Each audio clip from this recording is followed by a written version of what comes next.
Hey good morning, good afternoon and good evening. जैसे time पे आप पर्टिकुलर सेशन देखोगे तो मुझे नहीं पता आप मॉर्निंग में देखोगे, गुड इवनिंग में देखोगे या नून में देखोगे, फॉर दैट्स रीज़न। अच्छा, बाय द वे, आज जो पर्टिकुलर सेशन मैं ले रहा हूँ वो बहुत इंपॉर्टेंट है, इन द सेंस कि एग्जाम पॉइंट ऑफ व्यू नहीं, लेकिन ऐसा कि इसका रॉ अंडरस्टैंडिंग अगर आज आप ले लेते हो तो क्वाइट ऑब्वियसली कॉन्फिडेंस लेवल या तो हाई होगा या तो लो होगा। अगर समझ में आ जाता है, एक ट्रिक समझ में आ गई तो quite obviously confidence level high होगा। सब चीज़ें ऊपर से जा रहा है, नींद आ रही है, अगर ये सब चीज़ें चल रही है तो quite obviously confidence level low होगा। तो मेक श्योर कि आपका कॉन्फिडेंस आज का सेशन पढ़ने के बाद या देखने के बाद बढ़ना ही चाहिए, है ना। चलो, बाय द वे, बात मैं कर रहा हूँ chapter number 1, that is automated business process. And आज का जो सेशन हमारा बेस्ड है वो है क्या कहते हैं, स्पेसिफाइड बिजनेस प्रोसेस। अच्छा, ऊपर देखो, बाय द वे सिर्फ 2 मिनट में मैं रिवाइज कर रहा हूँ कि चैप्टर में हम लोगों ने आज तक या अभी तक के सेशन में क्या क्या कवर अप किया है। ऊपर देखो, ऑटोमेटेड बिजनेस प्रोसेस, सबसे पहले इंट्रोडक्शन, उसमें 2 पैरास हम लोगों ने पढ़े थे। उसके बाद कौन कौन से बिजनेस प्रोसेस होते हैं, जितने भी बिजनेस प्रोसेस थे उसे 3 कैटेगरी में हम लोगों ने डिवाइड किया था। पहला था ऑपरेशनल, एक मैनेजमेंट सपोर्टेड था, एंड तीसरा मुझे याद नहीं आ रहा है, 3 थे, है ना। तो 3 स्पेसिफाइड प्रोसेस हम लोग पढ़ चुके हैं, 3 कैटेगरीज ऑफ प्रोसेस। उसके बाद ऑटोमेटेड बिजनेस प्रोसेस, ये की कॉन्सेप्ट आया था, ये कोर कॉन्सेप्ट है ये पर्टिकुलर चैप्टर का। इसी के ऊपर 3 से 4 बैक टू बैक क्वेश्चंस थे। ये कॉन्सेप्ट ओवर एंड आउट होने के बाद वहाँ पे रिस्क एंड कंट्रोल, ऐसे 2 इंपॉर्टेंट एस्पेक्ट आएंगे। तो रिस्क के रिलेशन में रिस्क क्या होता है ऑटोमेटेड बिजनेस प्रोसेस में, ये कॉन्सेप्ट हम लोगों ने टैकल किया था। उसी के आगे कुछ रिस्क मैनेजमेंट स्ट्रेटेजीज थे, T5 स्ट्रेटेजी, आई होप आपको रिकॉल हो रहा है। तो T5 स्ट्रेटेजीज हम लोग पढ़ चुके थे। उसके बाद हम लोग कंट्रोल वाले कॉन्सेप्ट में गए थे। सर, कंट्रोल में क्या था, कंट्रोल को हम लोगों ने 3 अलग अलग एंगल से चेकआउट किया था। एक तो IT बेस्ड कंट्रोल थे, जिसके 2 कैटेगरीज है, एक तो बेसिक कंट्रोल है और एक एप्लीकेशन स्पेसिफिक, जो हम लोग डिटेल में पहले ही कवर कर चुके हैं। ओके, आगे और बढ़ोगे तो उसमें एक एंटरप्राइज रिस्क मैनेजमेंट नाम का कॉन्सेप्ट आएगा, और एक था हमारा एंटरप्राइज रिस्क मैनेजमेंट, और एक साथ 315 based on internal control. Okay, तो ये 3 एंगल से हम लोगों ने कॉन्सेप्ट को चेकआउट किया था। कौन सा, कंट्रोल की बात कर रहा हूँ। इसके अगर आप जाओगे तो वहाँ पे डायग्रामेटिक रिप्रेजेंटेशन आएगा। डायग्रामेटिक रिप्रेजेंटेशन के 2 टेक्निक्स है, एक डेटा फ्लो डायग्राम और एक फ्लो चार्ट। एग्जाम में जो यूजुअली पूछते हैं, न्यू सिलेबस में फ्लो चार्ट का इंपॉर्टेंस कम कर दिया है, एंड फ्लो चार्ट की प्रैक्टिस हम लोग अलग से करेंगे एक सेपरेट सेशन लेके। तो ठीक है, तो फ्लो चार्ट के ऊपर हम लोगों ने एडवांटेज एंड डिसएडवांटेज ऐसे 2 क्वेश्चन कंप्लीट किए, एंड डेटा फ्लो डायग्राम के ऊपर एक बेसिक कॉन्सेप्ट हम लोगों ने कवर्ड किया है। ठीक है, यहाँ तक के हम लोग आ गए थे चैप्टर में। इसके आगे अगर आप जाओगे तो वहाँ पे स्पेसिफाइड बिजनेस प्रोसेस की बात करेंगे, risk and control related to specified business process. अब ऊपर देखो, ये कह रहा है कि बिजनेस में कुछ स्पेसिफाइड प्रोसेस है जिसका हम लोग यहाँ पे डिस्कशन करेंगे, एंड जहाँ पे स्पेसिफाइड बिजनेस प्रोसेस की बात आएगी तो हर एक प्रोसेस के रिलेशन में कोई ना कोई रिस्क होगा एंड कोई ना कोई कंट्रोल होगा। तो आज के सेशन में हमें यही पढ़ना है कि कौन कौन से स्पेसिफाइड बिजनेस प्रोसेस है, एंड इसके रिलेशन में कौन से रिस्क होते हैं, एंड इसे टैकल करने के लिए कौन कौन से कंट्रोल्स इंप्लीमेंट करने होते हैं। अच्छा, ऊपर देखो, अच्छा प्रीवियस सेशन अगर ध्यान से देखा होगा या सुना होगा, है ना, या नींद में भी सुना होगा तो भी समझ में आ गया होगा कि मैं आज क्या पढ़ाने वाला हूँ। ऊपर देखो, अच्छा पॉइंट ये है कि अभी मैं हूँ पेज नंबर 1.57, आपके मॉड्यूल में, मेरा पुराना मॉड्यूल है, आपके मॉड्यूल में पेज नंबर 1.57, वहाँ पे हम लोगों ने risk and control for specified business process ये कॉन्सेप्ट शुरू करेंगे। अच्छा, ऊपर देखना, हाँ, तो यहाँ पे कॉन्सेप्ट पढ़ाने से पहले 3 इंपॉर्टेंट एस्पेक्ट समझ लो, है ना। जब being an IAS auditor, sir ये मुझे क्यों पढ़ना है, क्वाइट ऑब्वियस माइंड में क्वेश्चन आना चाहिए, मेरा आईटी में ये कॉन्सेप्ट का क्या लेना देना। अरे बिंग एन ऑडिटर जब तुम्हें अपॉइंट किया जाएगा तो तुम्हें पूछा जाएगा कि हमारे यहाँ पे सब चीज़ें ऑटोमेटेड है, मैनेजमेंट कहता है हमारे यहाँ पे सब चीज़ें ऑटोमेटेड है, and being an IAS auditor वो आपसे ये एक्सपेक्ट कर रहे हैं कि आप जाके वहाँ पे सारे प्रोसेस रिलेटेड रिस्क एंड उसके रिलेटेड कंट्रोल सब वेरीफाई करके मैनेजमेंट को रिपोर्ट करोगे। ठीक है, अब सबसे पहला पॉइंट ये है कि बिंग एन आईएएस ऑडिटर आपका सबसे पहला रिस्पॉन्सिबिलिटी ये है कि आपको सबसे पहले कंट्रोल्स वेरीफाई करना है। रिस्क तो समझ लिए, अब कंट्रोल्स वेरीफाई करना है कि जो कंट्रोल्स मैनेजमेंट ने इस्टेब्लिश किए वो ढंग से काम कर रहे हैं या नहीं कर रहे हैं। ठीक है, ये आपको चेक करना है। अब सबसे पहले माइंड में क्वेश्चन ये आना चाहिए कि ऑटोमेशन है तो यूजुअली कंट्रोल्स 3 लेवल पे वेरीफाई करना है। मैं फिर से रिपीट कर रहा हूँ, बीइंग एन आईएएस ऑडिटर, जब आपको कंट्रोल्स वेरीफाई करना है तो कंट्रोल्स 3 लेवल पे वेरीफाई करने हैं। नंबर 1, एक तो मास्टर है, नंबर 1, नंबर 2 ट्रांजैक्शन है, एंड तीसरा कॉन्फ़िगरेशन लेवल। फिर से रिपीट कर रहा हूँ, नहीं सर आपने सीक्वेंस चेंज कर दिया, पहले कॉन्फ़िगरेशन सेटअप होता है, तो कॉन्फ़िगरेशन लेवल पे कंट्रोल सही है या नहीं है ये पहले चेक करो। Okay, number 2 transaction related control सही है या नहीं है ये चेक करना है, एंड तीसरा मास्टर फाइल रिलेटेड कंट्रोल सही है या नहीं है ये चेक करना है। ऊपर देखो, हाँ सर हम नीचे देख ही नहीं रहे मॉडल्स की तरफ, हम सिर्फ आपकी तरफ ही देख रहे हैं। वेरी गुड, है ना। अब सुनो ध्यान से, सबसे इंपॉर्टेंट एस्पेक्ट ये है कि सर सही सीक्वेंस क्या है, पहले कॉन्फ़िगरेशन, पहले ट्रांजिशन या बाद में मास्टर फाइल, क्या है? तो सही सीक्वेंस ये है, सबसे पहले कॉन्फ़िगरेशन सेटअप होता है, नंबर 1, ठीक है। नंबर 2, उसमें मास्टर फाइल क्रिएट होगा, एंड जो ऐसा मास्टर फाइल क्रिएट करोगे according to that transition pass on होंगे। किसी ने अगर टैली को ऑपरेट किया होगा तो ये कॉन्सेप्ट बहुत इजीली समझ में आ रहा होगा कि क्वाइट ऑब्वियस है, पहले टैली को सेटअप करते हैं तो हम लोग उसे कहते हैं कॉन्फ़िगरेशन सेटअप। ओके, जैसे टैली आपका सेटअप हो गया तो उसमें हम लोग क्या करते हैं, मास्टर फाइल क्रिएट करना शुरू कर दोगे। ओके, ये 2, एंड तीसरा था आपका, तीसरा ट्रांजैक्शन। एक बार मास्टर फाइल सेटअप हो गया तो उसके बाद आप ट्रांजैक्शन पास ऑन करके देखोगे। ठीक है, यहाँ तक के क्लियर है? अच्छा, तो अभी आप आ जाओ फटाफट पेज नंबर 1.57 में यूं गए और यूं आए। चलो सर टेक्निकल ब्रेक के लिए सॉरी। अच्छा बाय द वे अभी आगे बढ़ते हैं, तो सेशन में आगे मूव ऑन कर रहा हूँ। बेसिक जो थे मैंने सारा कॉन्सेप्ट रिकॉल करवा दिया है, एंड जिनको रिकॉल नहीं हो रहा वो फिर से प्रीवियस लेक्चर्स एक बार फिर से दोबारा देखे, है ना। चलो आगे बढ़ते हैं। अभी फिलहाल आ जाओ ऑफ पेज नंबर 1.58 आपके उसमें। अब जितने भी स्पेसिफाइड बिजनेस प्रोसेस है वो सारे के सारे 1 to 1 मैं बैक टू बैक पढ़ा रहा हूँ। सर ये तो आपने होमवर्क में दिया था, आपको टाइम कहाँ मिलता है घर पे, भाई नहीं आ रही है, वर्क फ्रॉम होम पॉसिबल नहीं है सर, घर से बैठ के पढ़ाई करना, मम्मी 10 काम बता रही है ना, तो बेटर है सर आप ही पढ़ा दो, इसलिए मैं ये पढ़ा रहा हूँ, है ना। चलो देखिए, अच्छा बात एक चीज़ और, स्पेसिफाइड बिजनेस प्रोसेस एक बार ध्यान से पढ़ लो। बैक टू बैक मेरे ख्याल से 6 से 7 स्पेसिफाइड बिजनेस प्रोसेस है, एंड हर एक में एक पर्टिकुलर ट्रिक है जो मैं आपके साथ शेयर कर दूंगा। प्रीवियस सेशन में वैसे मैंने शेयर किया है, स्टिल एक बार मैं ये कॉन्सेप्ट पढ़ता हूँ, 2-3 कॉन्सेप्ट पढ़ने के बाद आपको समझ में आ जाएगा कि किस तरीके से हमें इसे टैकल करना है। ओके, अच्छा और इम्पॉर्टेंट और एक इम्पॉर्टेंट अनाउंसमेंट कि ये कैटेगरी में से रियली एग्जाम में क्वेश्चन पूछे गए हैं, तो ज़्यादा टेंशन मत लेना, लेकिन मेक श्योर, मेरा ऐसा मानना है कि अगर 85+ का टारगेट आपने लिया है तो इन दैट सिनेरियो इसे थोड़ा स्मार्टली टैकल करो। अगर ये चीज़ें जम जाती है तो एक अलग इंप्रेशन क्रिएट होगा। चलो देखो, पेज नंबर 1.58 सबसे पहला जो प्रोसीजर है प्रोक्यूर टू पे, मिला तुम्हें? व्हाट है प्रोक्यूर टू पे? प्रोक्यूर टू पे मतलब सबसे पहले मान के चलो आपकी मैन्युफैक्चरिंग इंडस्ट्री है, तो इन दैट सिनेरियो आपको रॉ मटेरियल लगेगा, तो रॉ मटेरियल के लिए आप ऑर्डर प्लेस करोगे, एंड ऑर्डर प्लेस करने के बाद वो गुड्स आपको रिसीव होंगे, एंड जैसे गुड्स रिसीव होगा तो क्वाइट ऑब्वियस है विद इन स्पेसिफाइड ड्यूरेशन आपको उसका पेमेंट भी करना पड़ेगा। तो this concept is known as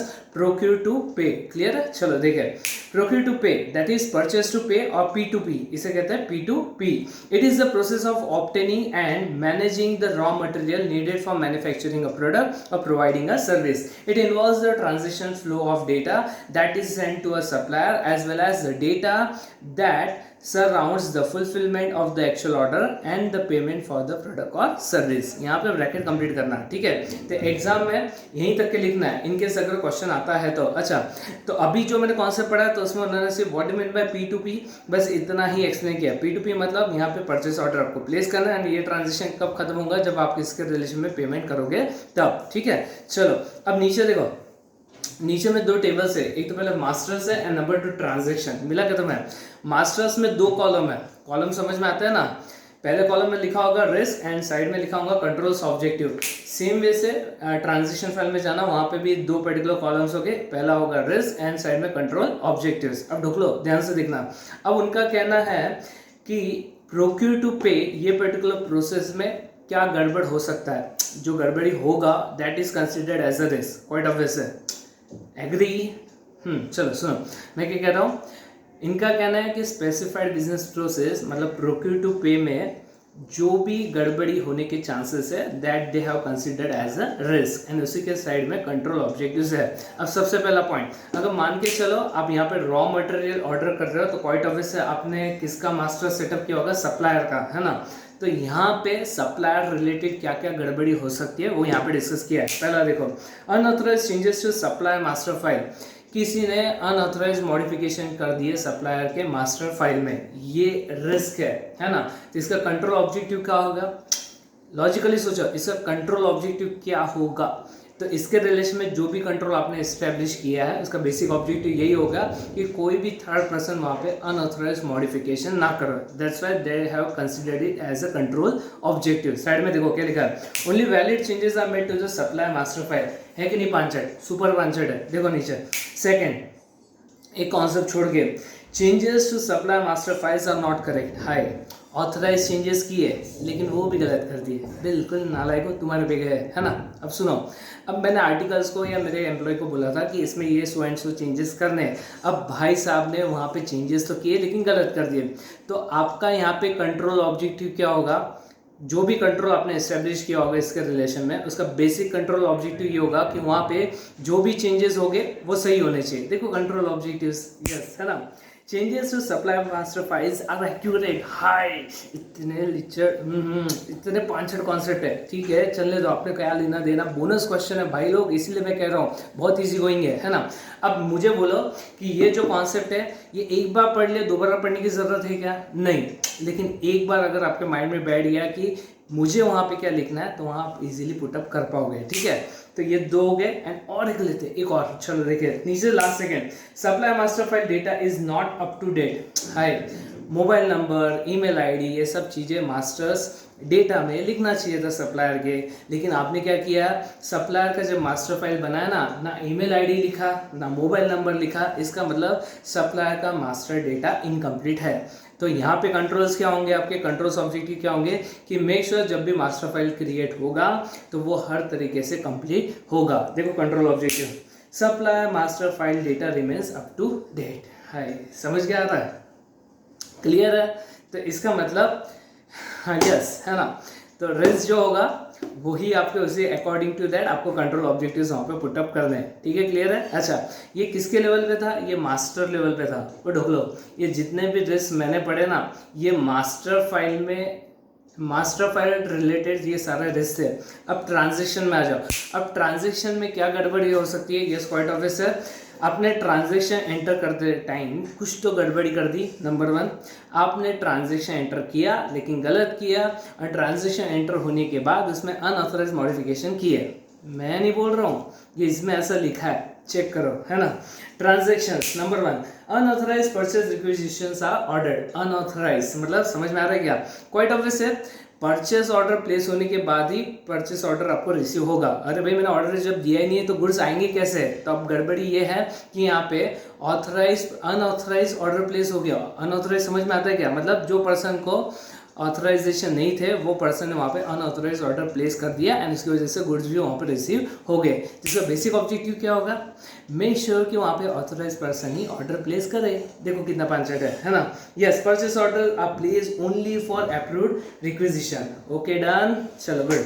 second, purchase order are not enter correctly in the system. अब जो परचेस ऑर्डर मान के चलो 100 क्वांटिटीज आए, आपने गड़बड़ क्या कर दिया, वहाँ पे 100 की जगह पे 1000 क्वांटिटी कर दिया। जिसका कंट्रोल ऑब्जेक्टिव क्या होगा कि मेक श्योर कि वहाँ पे क्वांटिटी सही पुटअप हो। देखो वहाँ पे क्या लिखा है, purchase order are accurately entered, है फुल ऑन पंचट है ना। इसके आगे और पंचट, तीसरा point, amounts are posted in accounts payable for goods और सर्विस नॉट रिसीव्ड।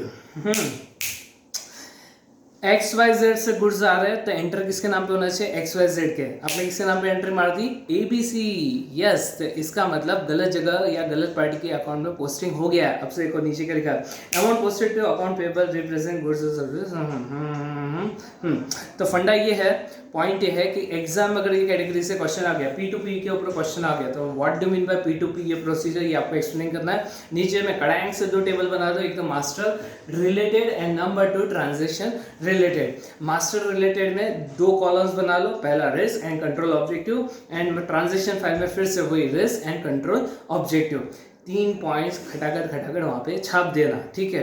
थोड़े तुक्के भी मार देना तो भी चल जाता, प्रेजेंटेशन दिखना चाहिए।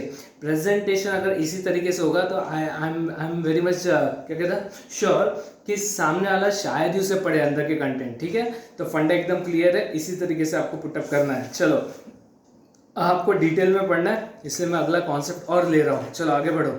हाय, अगला कॉन्सेप्ट है ऑर्डर टू कैश। मिला क्या? O2C। What is order to cash? P2P। What is O2C? O2C मतलब ऑर्डर आपको मिला, तो आपको ऑर्डर अगर मिलता है तो आप क्या करोगे? अकॉर्डिंग टू दैट गुड्स को डिस्पैच करोगे। एंड ये ट्रांजेक्शन कंप्लीट कब होगा? जब आपको वहाँ पे वो ऑर्डर के अगेंस्ट में पेमेंट रिसीव होगा तब। That is order to cash. So simple. अब आगे देखो, ऊपर देखो, ऊपर देखो। यस, अब आगे गेसिंग करो क्या होगा? यस, फिर से वही हमारा मास्टर फाइल। और क्या होगा आगे? Transaction file. And master file में फिर से वही दो कॉलम्स, कौन कौन से? एक तो रिस्क एंड साइड में कंट्रोल ऑब्जेक्टिव्स। एंड आगे नीचे में ट्रांजैक्शन, इसमें भी दो ही कॉलम करने हैं। पहला कौन सा कॉलम होगा? पहला होगा आपका, अरे पहला कॉलम, अरे बोलो, पहला कौन सा होगा? पहला होगा आपका, पहला रिस्क बेस्ड रिस्क होगा एंड साइड में कंट्रोल ऑब्जेक्टिव्स। क्लियर? यहाँ पे देखो आगे दिख रहा है क्या? हाय सर, अब तो इन बॉर्न टैलेंटेड हो। हाँ, मैं तो कह रहा हूँ ना, टैलेंट कूट कूट के भरा से मेरे घर वालों को नहीं दिखता है। आगे जरा बताओ कितना टैलेंट है। चलो बकवास बंद करो, आगे देखो। अच्छा, ऑर्डर टू कैश मैं तुम्हारे लिए पढ़ रहा हूँ, डिटेल में पढ़ना। चलो देखो। Yes, hi, order to cash is a set of business process that involves receiving and fulfilling customer requests for goods or service. It is a set of business process that involves receiving and fulfilling customer requests for goods or service. An order to cash cycle consists of multiple ठीक है, तो उन्होंने in short आपको सिर्फ इतना ही explain किया है। What do mean by order to cash? Order मिलेगा, वो ऑर्डर को फुलफिल करना है। ऑर्डर को फुलफिल करोगे तो आपको वहाँ पे कैश रिसीव होगा इन रिटर्न। ठीक है, चलो आगे। अब आगे दो टेबल्स है, सेम पांचेट कॉन्सेप्ट है। एक बार फिर से चेक करते हैं। सर नहीं, हम पढ़ लेंगे, नहीं मुझे पढ़ाना है ना। ये लास्ट कॉन्सेप्ट, इसके आगे मैं थोड़ा सा मूव ऑन करूंगा। चलो फास्टली देखो। नंबर 1 मास्टर्स में देखो, अभी मास्टर्स में क्वाइट ऑब्वियस है ऑर्डर टू कैश है। ढूंढ लो, ऑर्डर टू कैश है। इसका मतलब क्या है कि सामने डेटर्स होगा। अरे हाँ ना, सामने डेटर्स है। P2P में क्रेडिटर्स की बात हो रही थी, यहाँ पे डेटर्स की बात होगी। तो यहाँ पे डेटर्स का मास्टर रिकॉर्ड बनेगा। अब मास्टर रिकॉर्ड में आप क्या गड़बड़ी करोगे? वही गड़बड़ी करोगे जो सप्लायर रिलेटेड था। सप्लायर में क्या गड़बड़ी किए थे? अनऑथराइज चेंज किया था, करेक्शन किया लेकिन गलत किया, एंड इनकम्प्लीट था। सेम कॉन्सेप्ट यहीं पे है, रिपीटेशन है। चेक करो, देखो।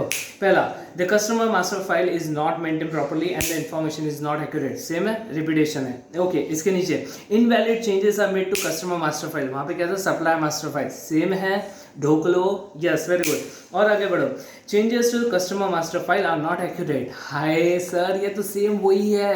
अरे वही है ना, मैं वही तो कह रहा हूँ ना। कॉन्सेप्ट बहुत इजी गोइंग है and according to that control objectives भी होंगे। ठीक है, तो यहाँ पे मेरा सिर्फ फंडा इतना ही था, इतना सा पढ़ाने के पीछे कि भाई मैं यहाँ पे आपको सिंपल ट्रिक दे रहा हूँ कि कॉन्सेप्ट कोई भी आ जाए, सेम फॉर्मेट छाप देना एंड पॉइंट्स भी ऑलमोस्ट वही है। ठीक है, तो मेक श्योर कि आपके एंड पे जिन्होंने होमवर्क कर लिया वेल एंड गुड, जिन्होंने होमवर्क नहीं किया उनका पार्ट यही है आज का कि एक एक कॉन्सेप्ट गो थ्रू करोगे एंड वहाँ पे 3 पॉइंट्स कौन कौन से लिखने वो अभी टिक आउट करोगे। ठीक है, क्लियर है? चलो आगे बढ़ो। हाँ, तो पहला हो गया P2P, नंबर 2 हो गया O2C, तीसरा इन्वेंट्री साइकिल। मिला क्या तुम्हें? मिला इन्वेंट्री साइकिल? हाय, इन्वेंट्री। अरे कोई भी मैन्युफैक्चरिंग डिपार्टमेंट इन्वेंट्री सबसे इंपॉर्टेंट एस्पेक्ट है। इस क्वार्टर से अगर इन्वेंट्री में डेड स्टॉक बहुत बड़ा होगा तो क्या हो जाएगा? आपका कैपिटल ब्लॉक हो जाएगा। अगर इन्वेंट्री में रॉ मटेरियल शॉर्ट हो गए तो क्वाइट ऑब्वियस है ऑन टाइम आप ऑर्डर को फुलफिल नहीं कर पाओगे। इसलिए इन्वेंट्री बहुत इंपॉर्टेंट एस्पेक्ट है। Sir check out. Number 1, the inventory cycle is a process of accurately tracking the on-hand inventory levels for an enterprise. An inventory system should maintain accurate record of all the stock movement to calculate the correct balance of inventory. हमेशा याद रखो, inventory सुना होगा ना, inventory में बिन cards होते हैं। सुना है क्या बिन कार्ड के बारे में? अरे हाँ, प्रैक्टिकल लाइफ में भी यूजुअली जो स्पेयर्स का जो पर्टिकुलर लोग डील करते हैं तो वो वहाँ पे एक बिन कार्ड रखते हैं। बिन कार्ड में क्या रहता है? Goods in and goods out date के हिसाब से लिखा जाता है। अगर मान के चलो आज 19 जून को 19 जून को अगर मान के चलो मैंने गुड्स रिसीव किए तो वहाँ पे एंटर हो जाएगी इन में 19 जून को ये गुड्स रिसीव हुए, कितना क्वांटिटी वहाँ पे लिखा जाएगा। ठीक है, मान के चलो 20 जून को मैंने उसमें से कुछ यूनिट्स किसी को डिस्पैच किए तो वहाँ पे लिखा जाएगा, एंट्री हो गई आउट के कॉलम में कि सो एंड सो डेट को इतने गुड डिस्पैच हुए, तो रिमेनिंग अमाउंट मेरा क्लोजिंग इन्वेंट्री होगा।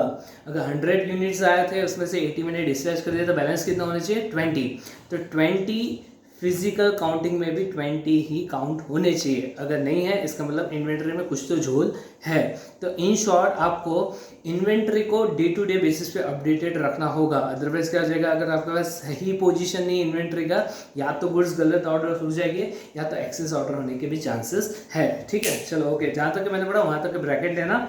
आगे में देखना वहाँ पे 3 पॉइंट्स दिए है ना, द टिपिकल फेजेस। अब इन्वेंट्री के उसमें भी कुछ साइकिल होते हैं, तो साइकिल क्या है, देखो उसमें 3 साइकिल होते हैं, यूजुअली 3 ट्रांजिशन। देखो the typical phases of the inventory cycle for manufacturers are as follow. मिला गया 3 चीजें। पहला ऑर्डरिंग फेज होगा, अरे गुड्स पहले ऑर्डर होंगे तो ये पहला ordering phase. Number 2 production phase हो गए जिसमें गुड्स कंज्यूम होंगे, एंड तीसरा the finish good and delivery phase. हाय कितना पांचट, यस पांचट है।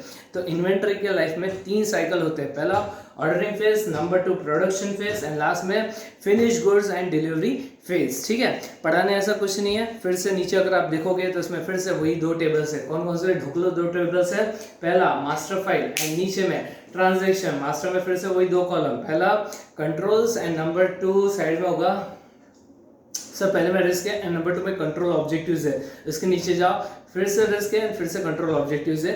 3 पॉइंट्स जो आपको पसंद है वो वहाँ पे टिक आउट कर लो एंड एग्जाम में वो पुट अप करना है। ठीक है, सहनारा नहीं सर आप कहाँ जा रहे हैं, मैं कहीं नहीं जा रहा हूँ, यहाँ तक ही क्लियर है। चलो आगे बढ़ रहे हैं। सर आप कितना आगे जाओगे, मैं एक कॉन्सेप्ट कवर अप कर रहा हूँ, आगे जाते जाओ। ठीक है, तो कितने हो गए, 3 प्रोसीजर हो गए, पहला P2P, नंबर 2 O2C एंड इसके बाद इन्वेंट्री साइकिल। चौथा इंपॉर्टेंट है, चौथा कौन सा आपको इसमें, ह्यूमन रिसोर्स। मिला क्या, human resource, risk and control. अब उनका बोला ह्यूमन रिसोर्स के रिलेशन में कौन कौन से रिस्क एंड कंट्रोल है वो पढ़ लो। अब सुनो ऊपर देखो, हाँ अब आपके मॉड्यूल में वहाँ पे क्या कह रहा था मैं, आपके मॉड्यूल में 3 टेबल्स होंगे। पहला कॉन्फ़िगरेशन होगा, है क्या, कॉन्फ़िगरेशन, मास्टर्स एंड ट्रांजैक्शन। मिला क्या, चेक करो, कर लो चेक, मैं रुका हूँ, किया चेक, ओके। अब सुनो, पॉइंट ये है सर, इसके पहले जितने कॉन्सेप्ट मैंने कंप्लीट किए उसमें सिर्फ मास्टर फाइल से एंड ट्रांजैक्शन थे, कॉन्फ़िगरेशन नहीं था। हाँ यस, तो इसके पीछे लॉजिक क्या है सर, इसके पहले के कॉन्सेप्ट में सिर्फ 2 ही टेबल्स है, एक तो मास्टर एंड ट्रांजैक्शन, जबकि यहाँ पे कॉन्फ़िगरेशन भी आ रहा है, इसके में मास्टर भी आ रहा है एंड ट्रांजैक्शन भी आ रहा है। तो इसके पीछे लॉजिक ये है कि पहले के जो ट्रांजैक्शन है वो टैली बेस्ड है। व्हाट है टैली बेस्ड है, टैली बेस्ड है इसका मतलब प्रोक्यूर टू पे, P2P, प्रोक्यूर टू पे परचेसिंग है, तो इसकी एंट्री क्या करोगे आप, टैली में करोगे। Okay very good. Number two sales to cash, ये था ना, तो ये भी क्या था, ऑर्डर टू कैश था, तो ऑर्डर टू कैश भी ये किस में एंट्री करोगे, ये भी आप टैली में ही करोगे, ये टैली बेस्ड है। ओके, इन्वेंटरी भी टैली बेस्ड है, लेकिन HR का जो है ये इसका एक सॉफ्टवेयर अलग होता है, हमेशा याद रखना, हर एक बड़े बड़े ऑर्गेनाइजेशन में HR रिलेटेड सॉफ्टवेयर ये अलग होता है। दैट मीन्स इसका एक अलग से सॉफ्टवेयर मेंटेन होता है जिसमें जितने भी एम्प्लॉयज़ हमारे यहाँ काम करते हैं उनका सारा बेसिक डिटेलिंग उसी में फीड किया जाता है, उसमें सब चीज़ें मेंटेन होता है कि एज ऑन डेट मेरे यहाँ पे कितने एम्प्लॉयज़ है, उनका टैक्स स्लैब कितना है, उनका सैलरी रेट कितना, उनका एंड ढमका। समझ में आ रहा है क्या? दैट्स वाई ये नया सॉफ्टवेयर है, स्पेशलाइज सॉफ्टवेयर है, इसलिए इसे सेटअप करने के लिए सबसे पहले कॉन्फ़िगरेशन आएगा। तो पहले कॉन्फ़िगरेशन की बात करेंगे, इसके बाद ये मास्टर्स की बात करेंगे और इसके बाद ट्रांजैक्शन की बात करेंगे। ठीक है, क्लियर है यहाँ पे? तो सर पहले के भी जो टैली बेस्ड है उसमें भी तो कॉन्फ़िगरेशन आना चाहिए। अबे ढूंढ लो, वो जब मैं सेटअप करूँगा तब आएगा, है ना। आपके उसमें यही कॉन्सेप्ट में थोड़ा आप आगे जाओगे, इसी के आगे जाओगे तो इसके आगे एक फिक्स एसेट वाला कॉन्सेप्ट होगा, उसी के आगे GL होगा। अब GL में जब आप जाओगे तो वहाँ पे आ जाएगा आपका मास्टर्स भी आएगा। अरे पहले GL में कॉन्फ़िगरेशन भी आएगा, मास्टर्स भी आएगा एंड ट्रांजेक्शन भी आएगा। हाँ इस दौरान मेरे तो पूरा ऊपर से जा रहा है, अबे कुछ ऊपर से नहीं आ रहा है, सब इजी है, समझो बात को समझो, है ना। पॉइंट ये है कि यहाँ दो सॉफ्टवेयर है, पहला एक तो टैली बेस्ड है एंड नंबर 2 एचआर रिलेटेड। तो एचआर रिलेटेड जो सॉफ्टवेयर है तो उसका कॉन्फ़िगरेशन यही सेटअप होगा, इसलिए वो यहाँ पे दे रहे हैं, ठीक है। एंड जो टैली बेस्ड है उसमें जीएल का कॉन्सेप्ट है। अभी जनरल लेजर समझ में आता है ना, ढोक लो, तो लास्ट में जो प्रोसीजर है वो जीएल है, तो वहाँ पे उन्होंने उसका कॉन्फ़िगरेशन का डिस्कशन वहाँ लिया है, तो कॉन्फ़िगरेशन वहाँ है, मास्टर्स भी वही है एंड ट्रांजेक्शन फाइल भी वही है, ठीक है, क्लियर है। ओके चलो, इतना टेंशन मत लो, इतना लोड मत लो। फंडा ये है कि यहाँ पे ह्यूमन रिसोर्स के ऊपर फाइनल, अरे सीए फाइनल ओल्ड सिलेबस में इसके ऊपर क्वेश्चंस पूछे जाते हैं। सर हमारे लेवल पे बात कर रहा ना, आपके लेवल पे अभी तक के कोई क्वेश्चंस नहीं पूछे, ज़्यादा मुझे पता है। अगर आ जाते हैं तो आपको अटेम्प्ट करना है। सर हमारे टाइम में नहीं आया तो अगले वालों को बोलना आपके टाइम में आने के चांसेस है, करते रहो। चलो ओके, देखो ऊपर ह्यूमन रिसोर्स सबसे इंपॉर्टेंट एस्पेक्ट, फंडा ये है कि without a proper man power कोई भी ऑर्गेनाइजेशन वर्कआउट नहीं कर सकता। अरे जो बड़े बड़े इंडस्ट्रीज है, अगर ढंग के एम्प्लॉयज़ नहीं मिलते, टेक्नीशियंस नहीं मिलते, तो क्वाइट ऑब्वियसली इनका वर्किंग कहीं ना कहीं हैम्पर होगा, ठीक है। तो ह्यूमन रिसोर्स के लाइफ में भी कुछ साइकिल होते हैं, वही साइकिल इन्होंने यहाँ पे डिस्कस किया है। इसका निमोनिक आप ले लो, सबसे पहले निमोनिक रॉकेट, ROCKET, कैपिटल में लिखना, ROCKET, लिखा है क्या? लिखा, चलो ओके। सर आपको डोगलो के एक्सप्रेशंस देखो, हॉरिबल है सर, इतना पॉइंट्स भी नहीं उसमें, गिन के 4 पॉइंट्स है ना सर। फिर यहाँ पे निमोनिक कैसे कवर अप करना है, अबे डोगलो, आर पे से रिक्रूटिंग एंड ऑनबोर्डिंग, पहला रिक्रूट करना नंबर 1। ओ पे से orientation and career planning, okay मिला। RO, C पे से आ जाएगा करियर डेवलपमेंट एंड T पे से आ जाएगा टर्मिनेशन और ट्रांजिशन।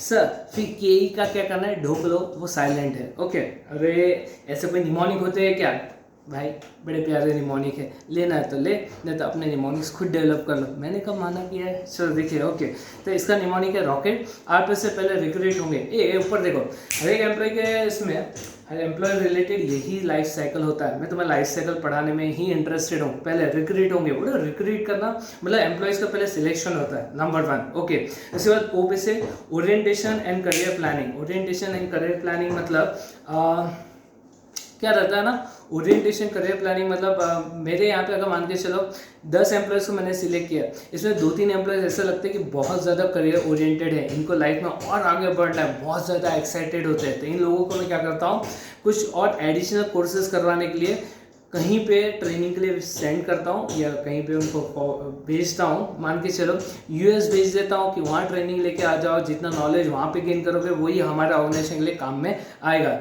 तो इसे कहते हैं ओरिएंटेशन एंड करियर प्लानिंग। इसके बाद नीचे करियर डेवलपमेंट आएगा और इसके नीचे टर्मिनेशन। टर्मिनेशन समझ में आता है क्या, जो ढोकले लोग काम के नहीं है उन्हें सीधा निकाल दो, that is considered as a termination और ट्रांजिशन। क्लियर है, टर्मिनेशन मतलब निकाल देना, ट्रांजिशन तुम क्या निकालोगे, मैं खुद लात मार के जा रहा हूँ, है ना। ओके चलो फाइन।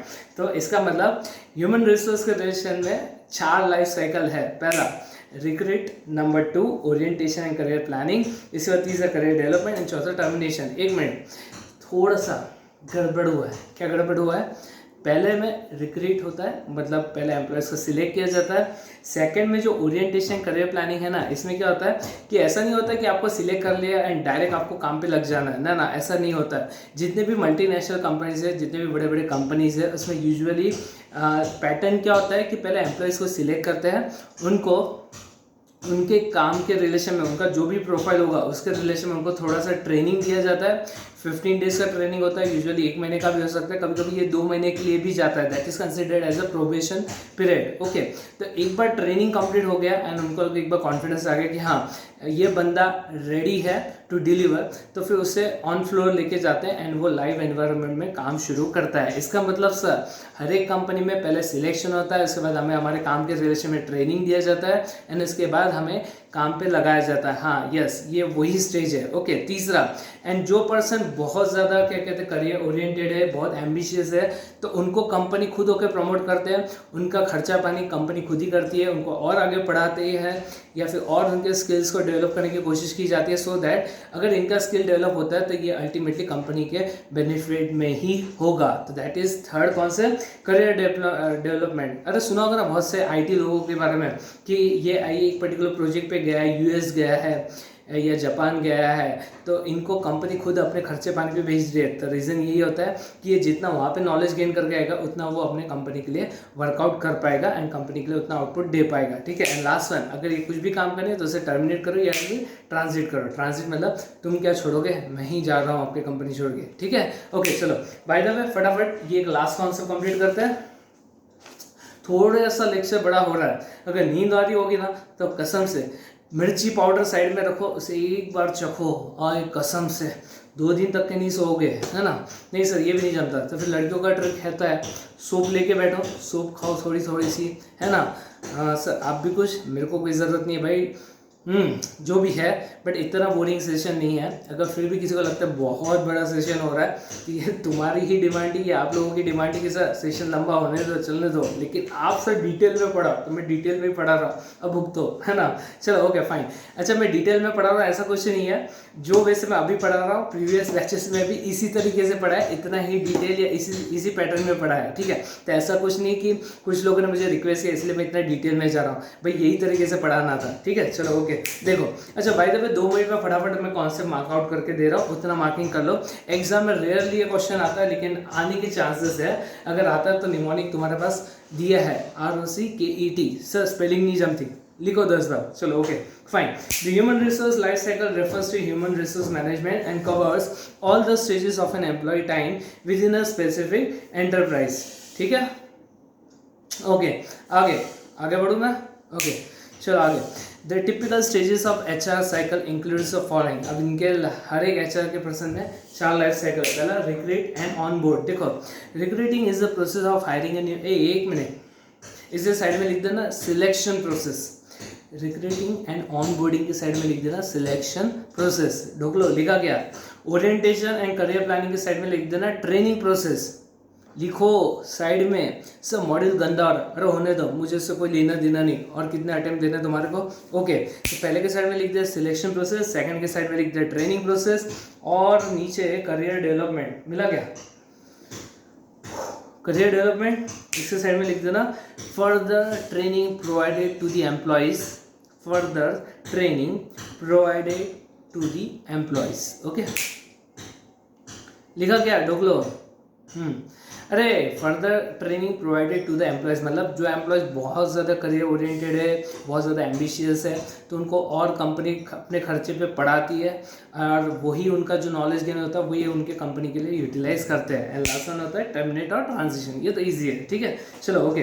अच्छा बाय द वे मैं चाहता हूँ ये पार्ट आप ही पढ़ो तो ज़्यादा बेटर है, मैं नहीं जा रहा हूँ डिटेल में, क्योंकि पढ़ाने में कोई दिक्कत नहीं है, लेकिन ऐसा है कि सब अपना अपना पढ़े तो सही, एटलीस्ट थोड़े एफर्ट्स आप भी ले लो यार, मैं कितना पढ़ाऊंगा कब तक के। ठीक है तो मैं आगे जा रहा हूँ, नहीं तो अदरवाइज क्या हो जाएगा चैप्टर ये कॉन्सेप्ट पढ़ाते पढ़ाते और 40 मिनट्स का लेक्चर हो जाएगा एंड मेरा सब आगे का पढ़ाना रह जाएगा। ठीक है तो बेटर ऑप्शन है यहाँ पे मेरा मेन जो कॉन्सेप्ट डिस्कस करना था वो रॉकेट निमोनिक मैंने दे दिया, एंड जो 4 साइकिल थे वो यहाँ पे दी है। आगे बढ़ोगे fix asset risk and control. मिला गया, सिर्फ और सिर्फ 5 मिनट हो ही गया, है ना। ओके फिक्स एसेट हाई, ये हम लोग स्पेसिफाइड बिजनेस प्रोसेस पढ़ रहे हैं। ओए मैं तुम्हें स्पेसिफाइड बिजनेस प्रोसेस पढ़ा रहा हूँ, एंड हर एक स्पेसिफाइड बिजनेस प्रोसेस में कुछ ना कुछ रिस्क एंड उसके रिलेटेड कंट्रोल्स है। तो हम लोग ये डिस्कशन कर रहे हैं कि कौन कौन से स्पेसिफाइड बिजनेस प्रोसेस होते हैं, उसके रिलेशन में कौन कौन से रिस्क एंड कौन कौन से कंट्रोल्स। ऊपर देखो पहला P2P था, उसके बाद ऑर्डर टू कैश था, उसके बाद इन्वेंट्री साइकिल था, चौथे में तो HR था, एंड पांचवें में आ रहा है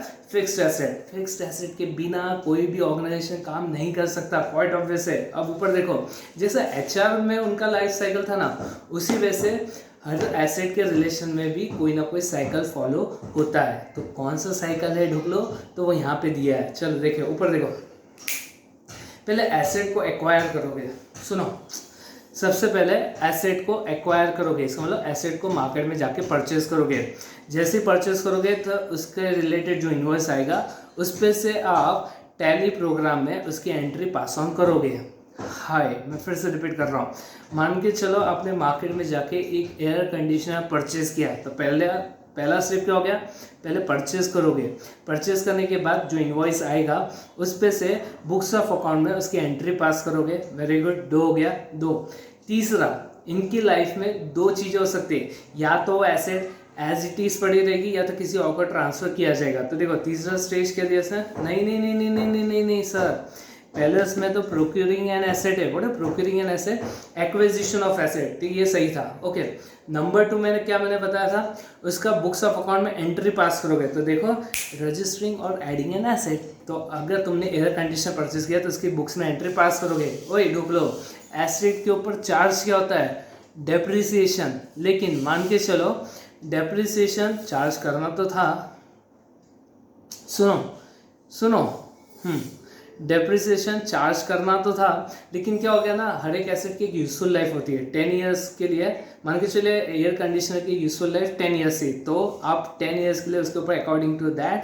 डेप्रिसिएशन चार्ज करोगे। लेकिन एयर कंडीशनर का डे एंड नाइट कंजम्पशन है, तो क्या हो जाएगा, उसकी यूजफुल लाइफ रिड्यूस हो जाएगी। तो 10 की जगह पे अब उसकी यूजफुल लाइफ 5 साल की होगी।